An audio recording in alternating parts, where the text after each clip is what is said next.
So yeah, if I was to make a video today, I'd probably say, oh, I'd probably say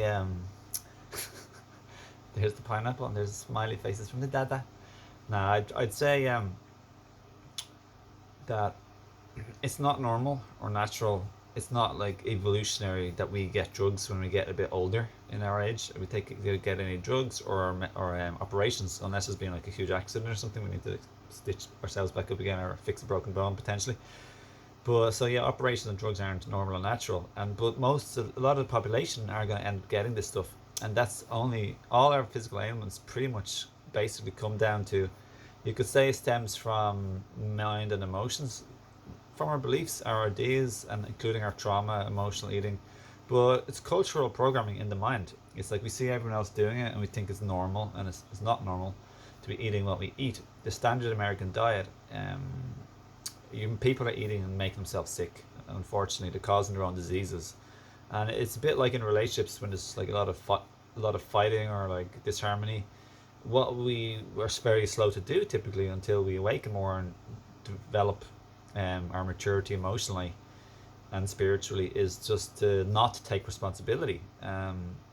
So when it comes to our health and our relationships, taking responsibility means you take ownership for your part in how you've caused or created co-created the situation. So we basically create our body by our choices to exercise or not to exercise, to eat this, that, and the other, or not this, that, and the other, and how much, etc., and when. So we're all the same in that regard. Nobody's better or worse. We're all equal, but it is empowering to know that we have the ability to choose healthier options.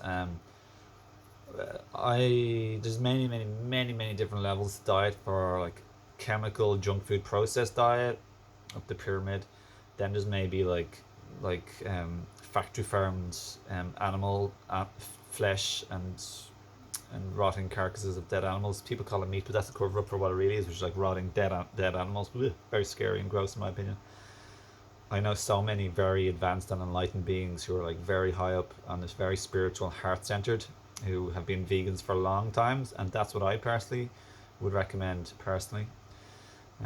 I don't want to shame, I'm not trying to shame or guilt anyone who's not, but I just feel that's like far more compassionate. It's like one isn't compassionate and one is compassionate in my opinion. Um, yeah, even non people who don't eat a vegan diet, like people who do eat a vegan diet, you are part and parcel of the cycle of suffering. Like, there's insects killed in farming, like different things that a vegan dieter may eat. But yeah, so then there's there's cooked omnivore. Then there's maybe like vegetarian, vegan, raw vegan, fruitarian, liquidarian, which includes nut milks and broths and almond milk or whatever else, even blended soups or even sauces or dips. So then there's juicitarian or juicitarian. That's really just juices, which is far lighter than having like blended soups or nut milks. It's juice. It's much lighter. And then there's people who are more on the level 3, I think, pranic path it's called, where they basically have nearly all water. So, and then there's the breatharians in the strictest definition, who are just air, which is very few and far between, even among the people living on prana, living mostly on prana, which some people call breatharians, which, you can loosely call it that, but it is a little bit of a misleading to call yourself a breatharian if you're having like liquid smoothies and nut milks and soups every day. You want to educate like precisely, in my opinion. So anyway, I'm just doing my best in a short period of time in this short video, but so I hope this video helps, my friends. If you have any questions or comments on the whole like diet, detox, all of that pyramid I mentioned, cultural programming, the fake pyramid, what the fake media will tell you, and bless them all. But I did hear that the mainstream media is collapsing and crumbling gradually, which is really good news on a different topic.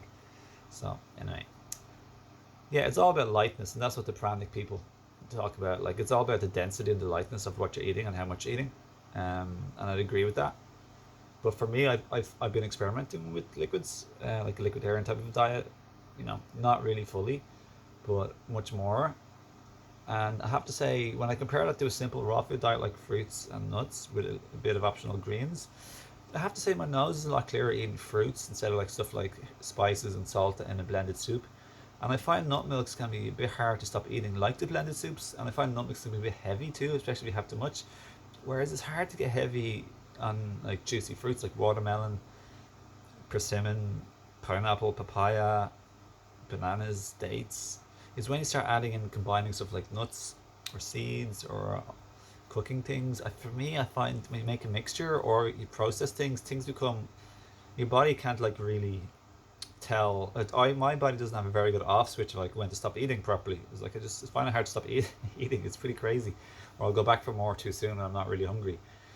It's a weird allure, you know. So for me personally, I just feel between the breathing and more energy and less addiction or more off switch. Some people call that your natural stop point of appetite and mental as well. I find just keeping it raw and simple and less recipes to be a lot better for me than just purely liquidarian. If I was to transition to liquidarian, I think it'd be better for me personally to omit what I just mentioned, like just have much more, like bit more like a juicitarian or possibly some like yogurt or like vegan yogurt or sauce, or just try and keep it to a bare minimum on those nut milks or blended soups. Although liquidarian is much more social, you can have soup out, you can have tea. Yeah, like if I was to eat like a fruits, if simple fruit and nut diet right now, what I would do is I'd include any other liquids too. For example, just not soups or nut milks. To try and omit nut milks, to be honest. But if I eat nuts with some fruits, I find them much lighter in the system and much easier to stop and more satiating, to be honest, as well. So, for example, pecans and dates is one of my favorite combinations, or even walnuts and dates, and it's very easy for me to stop, and it never really makes me feel tired, which is really good, unlike almond milk.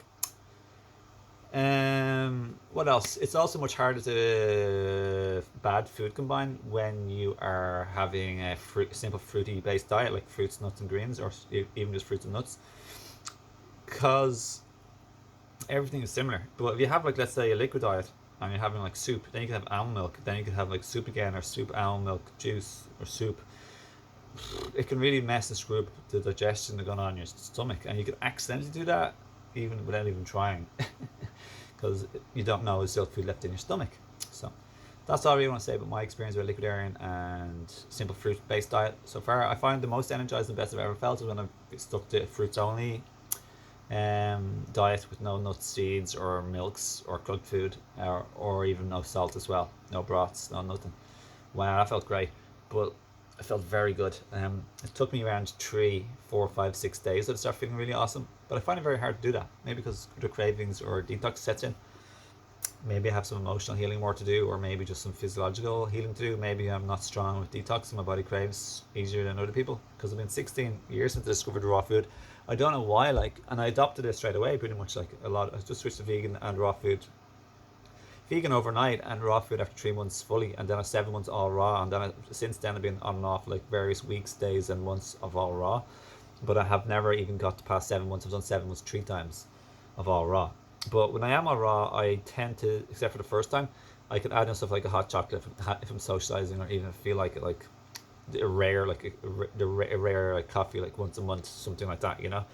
But only from a specific place that's weak and has medicinal mushrooms in it as well. Otherwise, I get wired, and I don't like to get wired, strung out, or do any recreational drugs or nothing like that. Haven't done anything like that since I was like 20, and that's like 20 years ago, because I'm 40 years young now. So yeah, I hope this video helped. A little bit of a swish wash of everything I've been going through and experiencing in terms of diet and pranic living. And well, I would really recommend pranic living. I think it's amazing. So I might like adapt and adopt and change things around a little bit.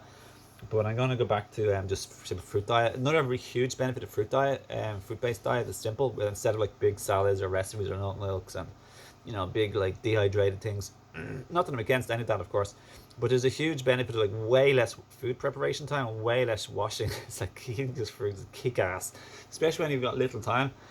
And I personally think it's a bummer getting my nose stuffed up by having like mixtures or seasonings and salt and stuff like that. So that's a big bummer for me, because breathing is super important. So yeah, I hope you enjoyed this pineapple and the video and the smiley faces. Lots of love. Keep smiling, being funny, silly, laugh a lot, and love, live, laugh, live, live, live, laugh, live, love.